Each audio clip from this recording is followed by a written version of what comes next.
Hope Nation. You're listening to the HINESIGHTS Podcast,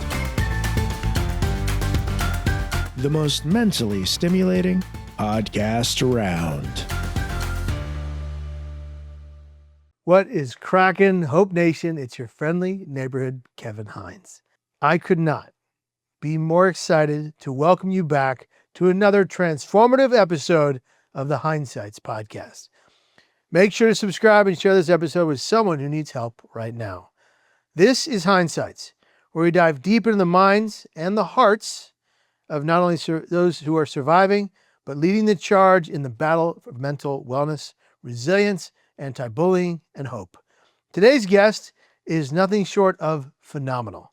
I'm joined by Brandon Farbstein, a globally renowned anti-bullying advocate, best-selling author, award-winning speaker who has turned his personal pain into purpose in one of the most inspiring ways possible. Diagnosed with a rare form of dwarfism at the age of 2, Brandon has stood tall in some of the world's biggest stages. Despite being just 3'9" in height, his message that no matter what you look like, no matter what you've been through, your story matters and your voice has the power to literally change the world, and he has. By age 18, Brandon had already written his first best-selling book, 10 Feet Tall, a raw and inspiring guide to self-empowerment that has touched the lives of millions. And he didn't stop there. His children's book, a kid's book about self-love, is teaching a new generation of young minds the beauty of embracing exactly who they are, inside and out. It's been used in classrooms, with families, and mental health spaces around the globe to spark essential conversations about self-worth and identity. He's been featured in Forbes, named to Instagram's 19 Under 19, and honored as the top Gen Z voice advocating for inclusion, kindness, and mental health. Brandon is a TEDx speaker whose talk have once again reached millions, and he works directly with schools, corporations, and communities to build cultures of belonging and resilience. But beyond the accolades and the books, what sets Brandon apart is his heart. The deep, empathetic fire that drives him to ensure that no child ever feels invisible again. Get ready for a powerful, personal, and soul-shaking conversation with a true giant of compassion and courage. Let us welcome the incomparable Brandon Farbstein to the show. Welcome, My man. Nice to meet you. Thank you so much. What an incredible intro. I appreciate that so much. I put a lot of thought in my intros because the people I invite on my podcast, the work they do, the effort they put out in the world, the journey they're on, as a person watching from afar until I get to meet them and interview them, it means the world to me. And the work you've done has helped me. So I wanted to make that clear. Ditto. Thank you so much. From the start. So Brandon, the first question I have for the day is a question I ask every guest I have. It's the first question I always ask. It's the most important question. How is your mental health today? Today, I would say it's pretty okay.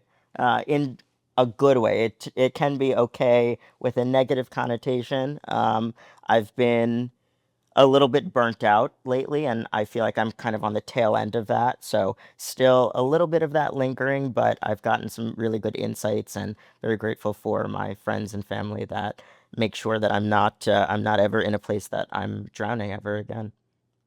Crucial. Yeah. And beautifully said, and I appreciate that answer. I want to know, Brennan, what do you wish more people understood about living with a visible difference and how it affects the person going through its mental health? I think what I've realized, and in all of my travels around the world, the number one insight that I'm picking up on is the fact that people forget that individuals like me are human beings too. Yes, I happen to be a little bit smaller than the average person, and I joke around. I say I have a vertical challenge, and like I love having fun with it. But at the end of the day, it's, I think, stemming from the lack of representation, especially when you look at somebody with dwarfism like myself.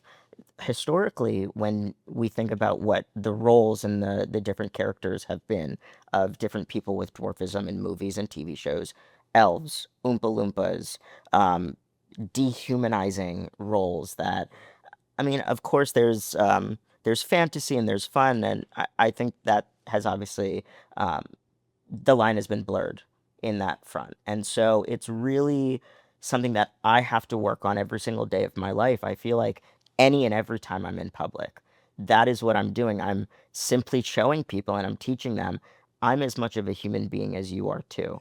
And I think it's incredibly important to realize no matter who the person is, what they've been through, that's the beauty in humanity. The fact that we've been through so much and have such colorful stories to tell. And we should really lean into that. We should lean into it. Every story matters. Every story can change a life. And you've recognized that for a long time.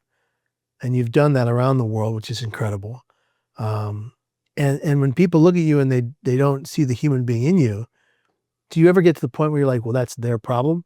Do you react to the response you get verbally, emotionally, mentally? Do you sit back and take it? How do you deal with it? Honestly, I think it depends on the situation. It depends on the day.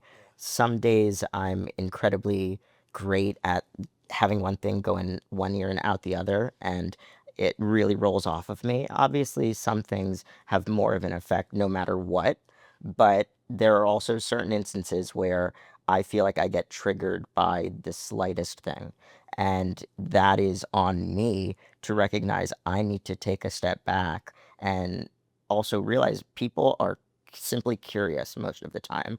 I would say the majority of folks don't come from a place of being malicious or trying to be mean in any way, yet they just don't know how to react. And so it's twofold because it's exhausting as hell having to do that literally every time I'm in public. Sometimes I just want to be a regular ass person and go to Trader Joe's and go to the frozen aisle and get my pasta without having people come up to me and ask a billion questions or say that I'm an inspiration because I'm reaching into the freezer section myself without asking for help. Stuff like that, where again it's funny, but it's also it gets to me. And so I am very grateful that I have the ability to change the way that people think or the way that they see individuals like myself and even see themselves in a different light, learning to embrace what makes them who they are. And I think sometimes simply seeing somebody living a life where they're confident, they're bold, they're unapologetic, that makes more of a difference than trying to have a message of you need to do better and empathy and kindness. And obviously, you and I are all about that every day of our life, but also it's about the everyday things, the moments where we don't have to try so hard and put a crazy amount of effort in when sometimes we don't have that energy. Wow. In just that answer alone, I'm going to make it, I'm going to put it on my bucket list. I'm going to come see you speak very soon because, to touch upon the whole inspiration thing that you mentioned that, you're not only being told you're an inspiration for reaching in and getting the pasta, but that answer was inspiring and it makes me want to go, I've got to go hear this guy give the whole speech and hear the whole story because I think you're moving mountains, which is incredible. You started sharing your story publicly. What inspired you to first share your story in public and how did that change not only the audience's life, but your life? So really cool story how this happened. I was in the airport with my family when I was 14. We were traveling to visit my great grandmother who lived in Florida, and I was on my Segway mobility device at the time, which you'll see in what I'm about to allude to, is this like bright yellow, badass looking, like kind of Lamborghini inspired Segway. So it wasn't like one of those like really big ones that you would see in like the airport or something. This one was, I guess, kind of a knockoff third-party model, but it's really dope, like amazing technology. And anyway, it drew a lot of attention because it was just really cool looking. And so a woman came up to me when we were in line at TSA, started asking all these questions. What is this device? What do you use it for? What condition do you have? What's your name? In a way, she wasn't being creepy, and I'm very good at like picking up on vibes like that. She was just very curious. And so I had maybe just a 3-minute conversation with her, and I thought that was the end of it. But then she ended up being on our flight. So we spoke at the gate for another probably 45 minutes. And when she told me more about herself, she said, I'm one of the original organizers of TEDx conferences. Oh my gosh. And I was so intrigued, so lit up when I heard that, because a little bit of a geek out moment. I used to watch TED Talks all the time with my mom after school. That was like so enthralling to me as like a teenager. And it was also a huge goal to one day share my story on that platform. I remember saying to my mom, how cool would it be one day to be on that red circle? It's just kind of one of those things that you say, you never think it's going to actually happen. But then this woman said, have you ever thought about sharing your story? And I was like, yeah, actually, like I would love to. I just don't know what method that would be. And so she ended up getting me in the door of TEDx RVA, which was in my hometown of Richmond, Virginia, and in front of 2,000 people as a 15-year-old. That was literally the first time that I shared my story. And I credit that, and I credit Haley for seeing something in me that I didn't even know I had within myself. And that moment literally started everything. Isn't it nice when someone sees something in you and then encourages you to go do good with it? And now look what has become of all of this. Absolutely. Yeah, it's huge. And I think it's also something that we all could do more of, recognizing gifts and talent within other people where we may think it's obvious to them, or we may think that they know the worth or the amount of just amazingness that exists within them. But sometimes we forget. And that's where it's on us to be that person, to be that friend, and just say, hey, I wanted to let you know you're absolutely incredible, and here's why. It makes a big difference. It really does. Can you take us back to one of your earliest memories of being bullied and what the moment taught you about strength and vulnerability? The first time that I would remember being bullied specifically, I think there's a difference between teasing when you're kind of a younger kid versus deliberate bullying. And I would say that changed for me in middle school. And so I was probably around 11 or 12 years old, and I had social media starting to be turned against me. I remember at the time the platform was like Google Plus, which doesn't even exist anymore. And the things that would really get under my skin were always about my body, never about anything to do with my personality, or they would say that nobody likes me or whatever. Like, that was one thing, but it's another thing to say I'm the ugliest thing that they've ever seen, Oh, wow. or that I should go kill myself because nobody's ever going to love me. That sort of thing. And I remember in middle school, that's when it really started to affect the way that I saw myself, because it no longer was something that I read and was like, this is stupid. I don't care what they think. It actually was the opposite. I cared so much about what my peers thought, and all I wanted was to be accepted by them. And so being told all of these things eventually became the narrative inside my head. And so that was a huge wake up call, I think, to realize that I need to reevaluate not only my relationship with social media, but also my mental health plan, because it was affecting every aspect of my life in every way. How did you go from it affecting every aspect of your life to you, and you correct me if I'm wrong here, but you really defeating it and owning it? So it's a really interesting arc that starts from a very low moment, but then leads to something high. And if it's okay, I'll walk you through that. Please. So when I was 11, I don't remember any particular instance happening that day. It would have been when I was in the sixth grade. I just remember reaching a point of feeling like I was at the end of my rope. And I went home from school one day, and it was just my mom home.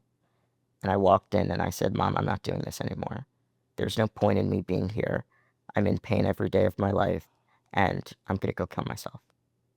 And I marched upstairs to my room, and she was just seconds away from me. But in that time, I nearly ended my life. And she ran into my room, and she wrapped me in the tightest hug that I've ever been held in. And for like 15 minutes, we stood in my bedroom sobbing, and she just kept saying, you've got this. It's going to be okay. I'm with you. You've got this. And that was absolutely the lowest point of my life. But it also was like the the biggest catalyst too, because the next day she got me an emergency appointment at a counselor's office. And literally for the first time in my life, I realized I couldn't do this alone and I needed to open up and talk about it. And man, it took a weight off that I didn't even know was on me, that I was carrying. And of course, it didn't immediately change everything. But what that slowly started to make me realize is I can't choose what happens to me. Yeah. I could only control how I respond to it. And that level of personal power that for the first time in my life, I all of a sudden had, that was completely life changing. And I think that honestly in itself got me not only out of the hole, but it got me into this ability to just do something with it and not stay buried in the pain. And so it honestly took about 5 or 6 different therapists and counselors within about a year and a half time span before I finally found one where not only was I like comfortable around, but I felt validated by. Like they saw me, they heard me. I didn't have to BS any of my answers, and that was huge as well. And so I think that just gave me the ability to see there's so many things that I can't change. Yeah. And I have only the control over the world that I live. And that also is my power. And so when I started leaning into that, that's when I think I realized, like, man, this is such a gift. Yeah. I love that. That's incredible. I mean, I love where you came at the crux of that journey, not what you had to go through to get there, but Yeah. the reason part of the reason I tear up is because in grade school for me, I was bullied to no end for being part black in a school that was all white. The 8th graders would look at me as a 4th grader and call me little red N-word every day. Nick Barsetti would hold my head down and say, "Swing the N-word, swing," as I tried to fight my way away from him. And I couldn't, he's in 8th grade, I'm a 4th grade, I'm a child, and Tony Rivera and Mike Ramirez would get, one would get in front of me, one would get behind me. And Tony would push me over Mike. I'd fall, crack my head open and bleed on the concrete. And they would just stand there and laugh. And then they'd do it again the next day. And, it was brutal. And it was brutal for 8 years, counting kindergarten. And in 7th grade, I said to my mom, "I can't do it anymore. You got to put me in a new school. I can't do this. I'm going to die here." And she immediately enrolled me in the predominantly black school in the neighborhood. And I walked in that school on the first day. And I was accepted day one. Wow. For just, because I'm mixed race. So for whatever I was accepted day one. And it was an incredible experience to shift those two, that juxtaposition was incredible. But I never forgot how my new peers treated me every day, and how kind they were to me being the new kid on the block. It never left me. And so I see a lot of that in it's not exactly the same as what you went through, but to go through any kind of bullying, and this is kind of where I want to stop for just a moment and say to all those listening, viewing, watching, subscribing, your words and your actions to the people you surround yourself with, to the people that are surrounded by you, they hold weight. They have meaning. And if you choose to so easily hurt others with your words and actions just because you can, you could be damaging them for the rest of their lives, and causing a trauma that doesn't leave them forever. Some of you are going to watch this and you're going to laugh and go, "Who cares?" But some of you can understand that you have the ability to be the catalyst for change for good for someone in pain. So use that catalyst to stop the hurting, or at the very least, ask yourself, why do I decide to hurt people? And it's because hurt people hurt people. Something has gone on with you that maybe at home, maybe in life, that has devastated you to no end. And now you are taking it out on the people that are around you. And it's wrong. It needs to stop. And the cycle needs to shift. But And a little bit of transparency. I used to be that person that because I was so bullied and I felt like I had no acceptance, I took it out on other people. And I thought it was going to make me feel better. And obviously it made me feel exponentially worse. And so that's where we also have to realize, like, we sometimes contribute to that cycle. And it's okay to acknowledge it. It's okay to realize we are hurting and we need to get help. but it's on us to get ourselves that help so that we don't continue feeding into it. Oh, I love that you said that because I can mirror that too. I went from that whole grade school of being bullied into high school, being bullied the first 2 years of high school. And then when those seniors and juniors exited, I became the bully and made fun of certain kids. But to my credit, after a broken self realized what I was doing, I went to every one of those students before graduation and said, I'm sorry for what I did. And I hope you can accept that apology at face value. And I'm not going to do that. I'm not going to have that behavior ever again for anyone because I've been through it and now I put you through it and I feel awful. Yeah. And to their credit, all of them, and there weren't many, but all it was about 3 people, but they accepted the apology, worked with me to move on, and we became friends. That's amazing. That's the weird thing, folks. You all could be friends if you just tried. Yeah. Okay, Brandon, back to your story, please, for a moment. I want to know about your book, a kid's book about self-love. It's impacting children all over the world. What was the heart behind creating it? And what do you hope young... It was really during the pandemic that I realized, because things shifted in such a huge way with live events obviously not happening anymore. I was so used to being on the road at like 2 weeks out of the month, and that obviously completely paused for a bit, and I realized I needed to put the level of impact out there for kids that I was so intentional about for teenagers and adults, and that's where this project came kind of in my head. I realized 11-year-old Brandon would benefit so much from realizing that he's amazing the way that he is and that he has inherent self-worth. And I didn't know what self-love was as a kid. That idea was so foreign. And so now that, not that I've mastered it, but I'm on this journey where I've learned so much, and I've certainly totally transformed where I was before and where I am now. Again, still trying to get to that end goal of like ultimate acceptance, ultimate self-love. Yeah. I feel like most people are on that journey though. It's really cool to see how I could share my story and people that are nowhere near the same lived experience can relate. And whether it's somebody that doesn't have friends, it's somebody that is in a new school and they don't have acceptance, it's somebody that looks very visibly different, any of these things, the feeling of being othered, I think, is universal. And we all experience that at different points in our life. The feeling of being othered is universal, and pain is universal. Yes. And if you've gone through pain, you understand that every human being on the face of the planet, no matter their age, height, ethnicity, background, orientation, pain is inevitable, but suffering can be optional. Yes. Can be a choice. Yes.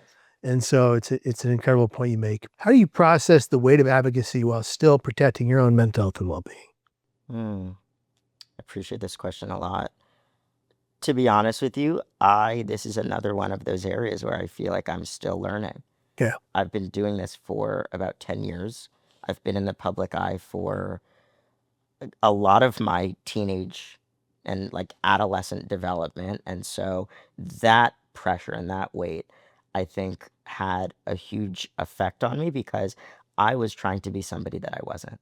I was trying to be some expert and thinking that I needed to look like I knew everything all the time. And that's the opposite of what people wanted. They just wanted me to be an expert in the only thing that I am in, which is my life. Yeah. And once I started doing that, things really changed for me. But honestly, it's a very weird balance of being in the public, having a lot of people know you online and that sort of thing, and feel that they can come to you to be a resource. And listen, I love to make myself as accessible as possible, but at the end of the day, I can't be that person for everybody. And that's where I've had to learn to not take things so personally. Yeah. I try and share different parts of my life and different tools that have helped me with the goal that that will in turn help somebody else. But I'm not somebody that can be a mental health professional. And I have really learned to take a step back when it comes to feeling like I need to bear that responsibility. Yeah. I've had quite a few experiences, especially earlier in my influencer journey where people came to me and they were contemplating ending their life. And I felt like I was the person that needed to be with them through that process. And ultimately, through mental health first aid and taking a lot of expert opinions into my fold of what exactly I should do when something like that happens, I, again, can't be the level of help that they need. And I could only refer, I could only encourage them to seek that outside support as much as possible. So I think, again, it's something that I'm still trying to, I guess, grasp with, but I'm very grateful that I have a level of support system, whether it's peers that are going through similar things, it's friends that I could just be a regular person with and not talk about work. Yeah. Just grateful to have people that I could kind of turn to when I, whether it's need somebody to talk to or need advice. What role has family, biological or otherwise, or chosen, played in helping you find your voice and your purpose? Everything. So my parents, my mom and dad, are my biggest superheroes, and they've always stood with me through absolutely everything. And as a child, I went through quite a lot of surgeries, and I was in and out of doctor's offices all the time. And they really made sure to offer me, of course, an incredible level of support. But what I'm immensely grateful that they did in how they raised me, that I think has changed so much of how I've lived my life. They didn't step in front of me and serve as the snowplow to get all the adversity, all of the bad things, all of the horrible people away. They didn't try and protect me or shield me. I'm not saying that they allowed me to go into environments where I was around people that were gonna hurt me or be around anything like that. But when it comes to bullying, that's inevitable. And they knew I had to be able to go through that experience myself. I had to advocate for myself. And when I wanted and needed their help, it was on me to ask for that. And I really think that level of ownership that they gave me, it inspired me to say, you know what, when something isn't right, I'm going to speak up and I'm going to stop waiting for somebody else to do that first. And I mean, of course, when you go through adversity every single day living in a world that isn't built for you, you kind of have to do that. But I also think that's a lesson that we all can learn, to just advocate for ourselves and speak up when we're in a situation, when we're in an environment that it's not fitting with us for whatever reason. Obviously, there are going to be those moments where we just have to be uncomfortable and get through something, but we also have to recognize what is toxic. And I'll share another quick anecdote. In high school, I was even more severely cyberbullied than middle school. And it got to the point where I started receiving death threats from my Whoa. peers.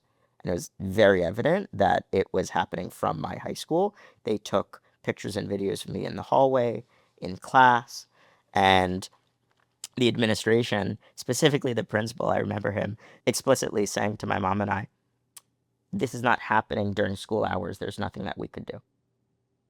And so they always would find a scapegoat. They always would find something where they legally, for whatever reason, or because the policy at the time, this was in like 2016. So social media and technology policies were not at all, especially where I grew up in Richmond, Virginia, not at all where they needed to be. And so we went to the police. We had multiple meetings with the administration. Nobody was willing to do anything to protect me. Wow. And it was such a toxic environment going into that school every single day, literally being so fearful, not knowing if the person sitting across from me in Spanish class was the guy that said, "Midget, if you don't kill yourself on Thursday, I'm going to come shank you in the kidney." I didn't know.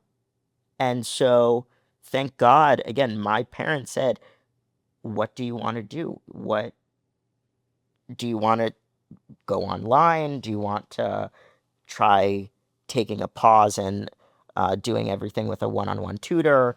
And I said, I want to get the hell out of that school. I'm not putting myself in that environment, and I'm going to continue online.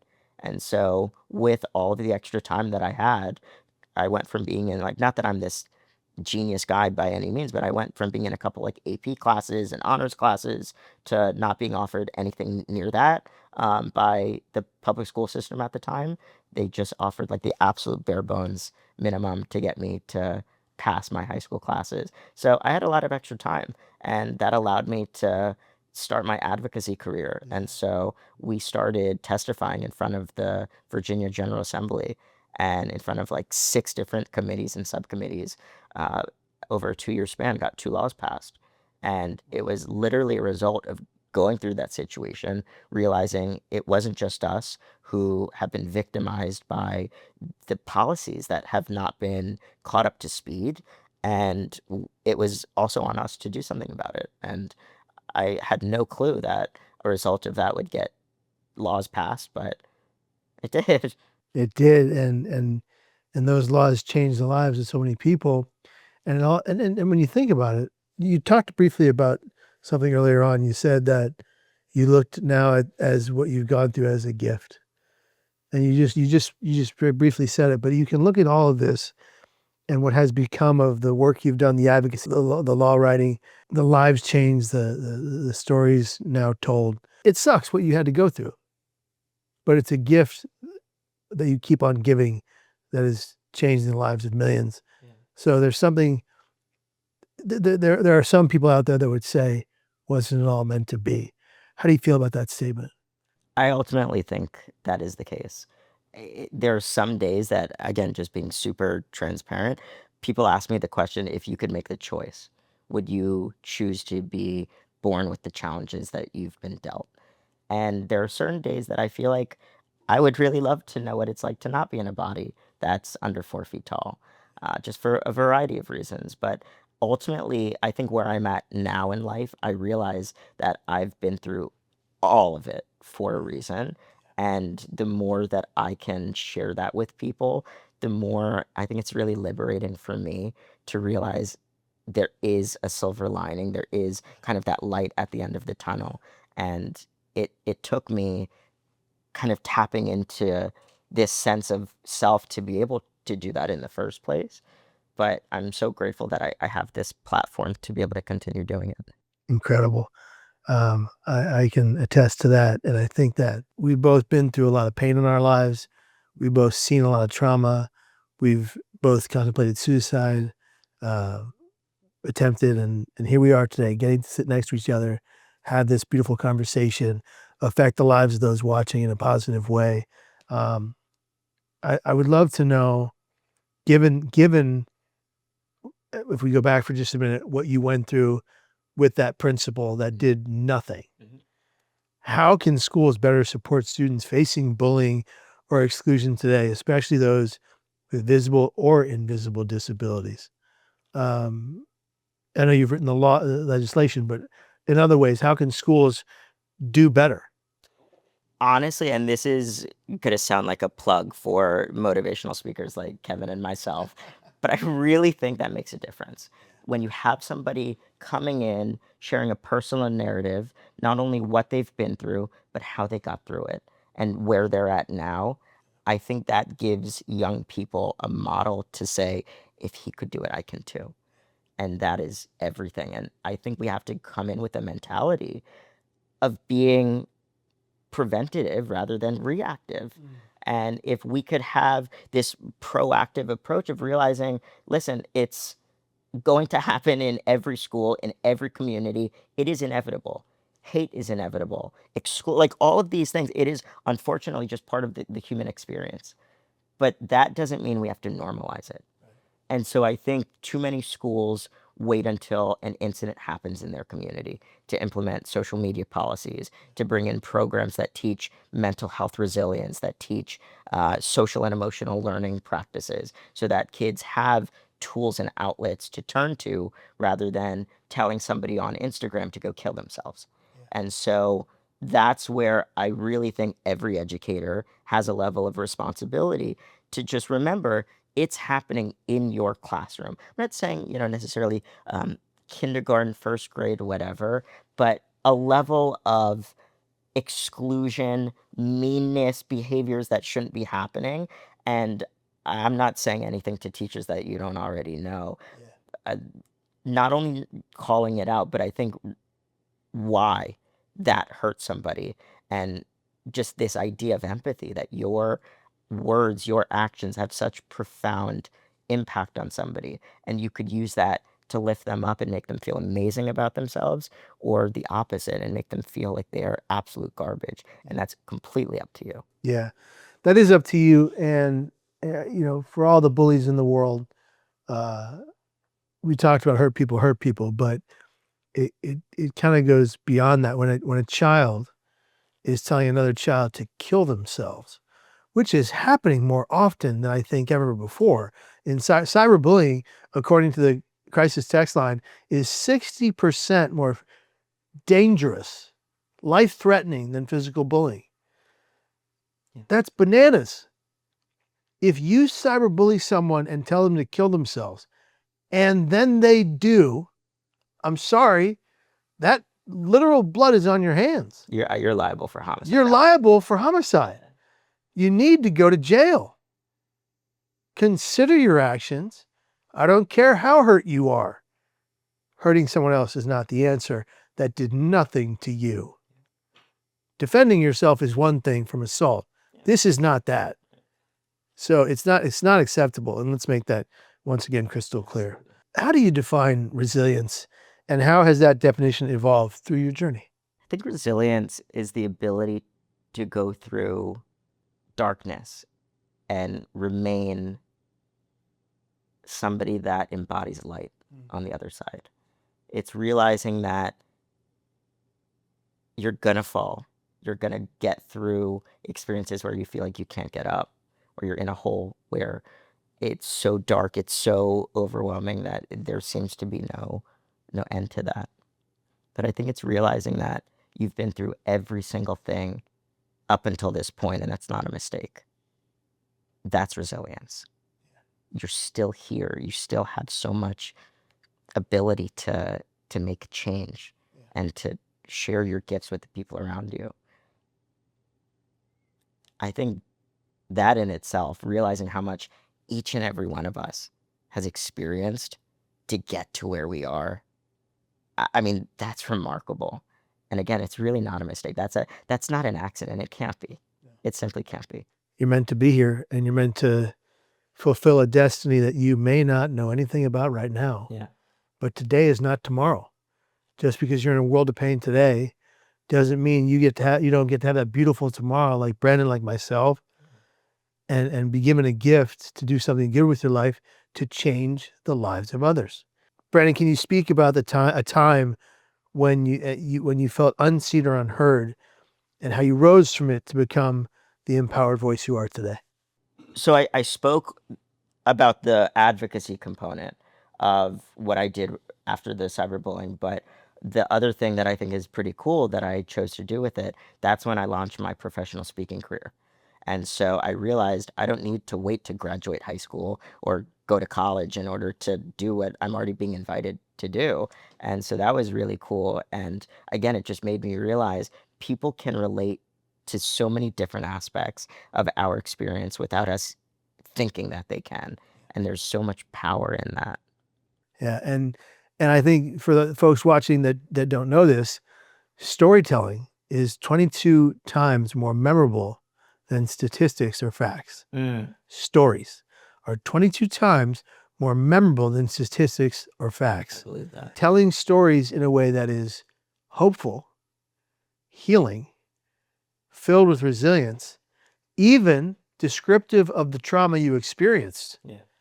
Even if you're talking about a method of suicide, if you talk about how you went from that method to the hope, healing, and recovery aspect of it, and then how you went to go on and do good things to other people, that has the transformative effect of helping to save lives. Big time. It's incredible. It's the neuroplasticity of the brain that when someone hears a story, watches a story on a video, reads a story in an article, that transforms them for momentarily into that history, it kind of backbrains.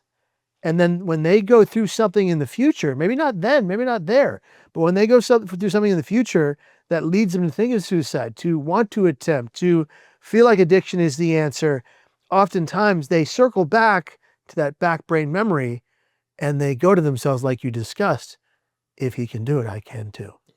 It's incredible. What are the biggest lessons you've learned from younger students you spoke to or mentored? The biggest lesson that I've learned probably is how we're more alike than we are different. And I speak to so many different audiences, and that is time and time again what always comes across. And I think that gets lost in the incredibly divisive and just like one-sided kind of negative shouting at each other society that we're in right now. But the more that we could realize that, I just think that's everything that connects us so much more than anything else. So it's cool to see people that I thought I had nothing in common with being like, actually, I went through something so similar and it got through on the other side. And you can and you will if you believe. What do you say, Brandon, to kids or teens who feel like they will never fit in or ever be accepted for just who they are? Have patience. You will find your people. And more importantly, you'll find yourself in that. And I think that's the most important thing, because it's not about what you think other people want from you or what you need to say in order to be accepted or any of these things. All you should need to do is be yourself. And I promise you, one day that's going to be so enough for the people that love you for who you are. And it's taken a really long time for me. I'm just at 25 starting to feel that, quite frankly, for the first time in my life. Wow. And it's a process that I've learned so much more about myself in it, but ultimately, I think I've also gotten so much clarity as to who I want around me. Folks that empower me to be a better version of who I am and just uplift me in some way. I don't want to be around people that make me feel like crap all the time. Nobody does, and nobody should. Yeah. If someone is making you feel less than, othered, hated on, hurt, if someone is constantly putting you down, get them out of your life. It's like the crab in the bucket who's pulling the other crab down. Don't allow that to happen. Get out of the bucket. Go do something else with someone else. How do you recharge and take care of yourself when you're feeling mentally, emotionally drained? What do you do personally? Getting outside is everything for me. Being in the sun is like my number one way to just feel like I'm recharged mentally, spiritually, physically. Sometimes it doesn't always have that same effect as other days where I feel like I could step outside for 30 minutes, get sun, and I'm like a totally different person. Going from like a raisin to a grape sometimes. But other days I really have to push myself to get outside, to get exercise, to stop being on my computer or behind a screen like however many hours a day. I don't even want to know and look at my screen time. But that honestly, it's something that we could all do in whatever abilities that we have. Yeah. Getting some sort of fresh air, getting outside, it really makes a difference. And I think I learned that after a lot of my mental health struggles. I was looking for a solution that was beyond a conventional means, I'll say, because the conventional means weren't necessarily helping me anymore. They helped me temporarily, but I was looking for a long-term solution and something that I could do as much as I want that is good for me and all of that. And hiking has been amazing for me, going to the beach. Since I moved to LA or just Southern California in general, it's been awesome, the amount of trails that I have access to. And yeah, I'm a big outdoor guy. That's incredible. And let's pause for a moment there because this is really important. Getting outside, grounding your feet, no socks, no shoes, to Mother Earth. I love grounding. Ionizing that magnetic pull from Mother Earth absolutely changes your mental health in about 19 minutes. And then the other thing is vitamin D, the sun rays hitting your face, hitting your body, crucial to your well-being. And there's a story I just read about a young man who had an incurable disease, and they gave him a couple of days to live. And he said, can I just go outside? He was a teenager. He said, can I just go outside before I die? They brought him outside when they said he had something like 3 days, 4 days to live. And certain levels inside him changed. I'm not sure the terminology or technology that was involved, but certain levels inside him changed when he had that hour outside. And and the days of his living just kept getting longer and longer. Every day they would take him outside for a certain amount of time. Every day his body would be healing with that sunlight. And he lived far longer than anyone expected because of sunlight and because of being outdoors. Yeah. If he hadn't asked for that, nobody would have thought of it. Right. It wouldn't have extended his life. His family wouldn't have had him for longer. And it, although I believe he did pass away, he had that extra time, and that's meaningful. Yeah. So it's not just that it's good for you, it's that it can change the fabric of your life, and it's important. And it's a game changer for self-care, and anybody can do it. Definitely. Now, I can't be outside in the sun for too long because I take medication that causes it to actually really harm me. Mm-hmm. But I do get my few minutes of sunlight every day to balance my own mental well-being. Final question, Brandon. What is your hope for the next generation of mental health advocates, anti-bullying champions, and how do you see your role in shaping that future? I would say my hope is that we prioritize our own mental health, because if we're not taking care of ourselves first, we honestly can't do much for other people. We can't show up in the way that the world needs us to show up. And that's something that I've had to learn, I would say, the hard way, from being so burnt out and feeling like I didn't even want to continue posting on social media anymore and that sort of thing. But then taking a pause, realizing I wasn't valuing my mental health in the way that I should, and I wasn't putting boundaries. I was mindlessly and endlessly scrolling, which is honestly not great for your mental health if you're not intentionally using social media or intentionally using technology. And so that is really my goal, that we prioritize our well-being so that we can be the strongest, most impactful advocates that the world desperately, desperately needs us to be.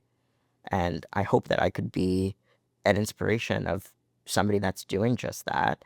And me being open and authentic on my journey, I think, helps other people know that it's okay to not have everything figured out, even though it appears that you do. And we're all trying to learn how to do this thing called life. We're all trying to learn how to do this thing called life. You can find your personal storyteller's journey. You don't have to tell your stories on large stages like we do.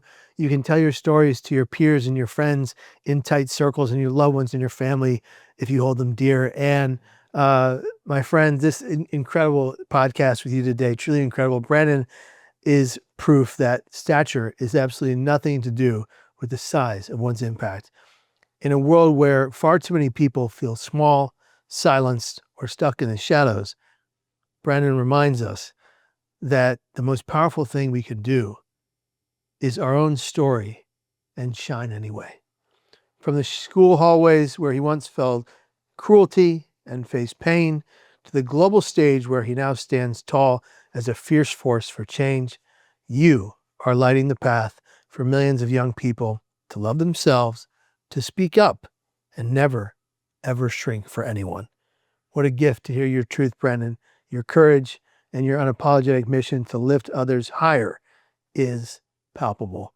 Speak up, never shrink, never shy away.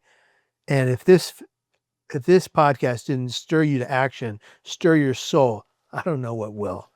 To all of our Hindsights listeners, viewers, watchers, and subscribers out there, let this conversation serve as a wake-up call. To show up boldly, to choose kindness above all else, and to remember that your voice, no matter how young, how different, how sacred it may feel, can be the spark that sets a wildfire of hope ablaze. Brendan, Thank you for being a radiant beam of purpose, self-love, and entire possibility. You're a superhero without a cape, brother, but with a story that soars 10 feet tall. Thank you, my friend. This is such an honor, Kevin. Thank you for having me on. Meant the world. Same here. Thank you. Friends, you know the drill. Take care, be well, and whatever you do, be here tomorrow and every damn day after that. We love you. And we Bye, want everybody. we Thanks want, so much. Thank you. See ya.